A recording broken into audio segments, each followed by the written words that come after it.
Kevin, up in the mountains right now, cooler temperatures here. I don't even know, what's it up there, freezing? I've got family who's up in the Uinta Mountains right now. They just sent me a picture. Oh, yeah? Light snow falling in the Uinta. Wow. So rain in some of the valleys, snow in some of our mountains, Cedar City, some ominous clouds off in the distance, but it's a bit of a mixed bag. We had some really strong winds yesterday. Those have shifted to southeastern Utah. But here across the west in the Wasatch Front, we've had lots of clouds, but look at the blue sky that's peeking through now. It's going to be a beautiful sunset, and oh, the temperature difference. We are down 30 to 35 degrees from this time, or our temperatures today compared to this time yesterday. Here's a look at vortex. Our storminess, very light, very scattered, but we have seen a good 1/10 to almost 2/10 of an inch out over the West Desert and into areas in Nevada. A little lightning and thunder coming outside just north of I-80 on the Salt Flats.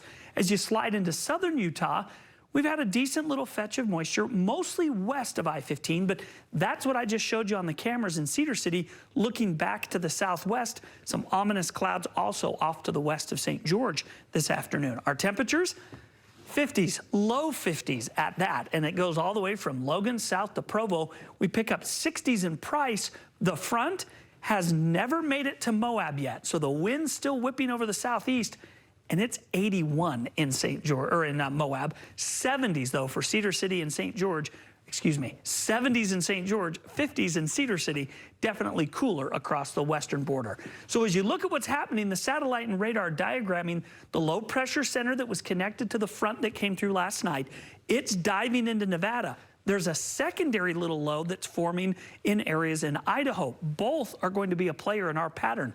Tonight, things calm down. Watch our storm zone, really quiets down overnight. But tomorrow morning, a little southern surge is going to come through. Cedar City, snow in the southern mountains for Eagle Point, Bryan Head, and stretching possibly over to Bryce. This is 9 a.m. Watch what happens during the day, though. That dissipates really fast while northern Utah continues to get some rain, lightning, and thunder, and yes, a little bit of snow up in the mountains of northern Utah. Quiets down overnight. Thursday morning, similar, but I think most of this will be over the higher elevations, and not a lot will accumulate out of that Thursday piece. By Thursday evening, it zips out of the area. Our temperature, or our potential water, generally 1/10 to 1/4 of an inch in the Salt Lake, Provo Valley areas, a little bit more Ogden to Logan, southern Utah, 1/10 of an inch Richfield to Cedar City at best. It just isn't a lot of available water. So Nephi to Manti tomorrow, yes, there'll be some rain, yes, there'll be some thunderstorms.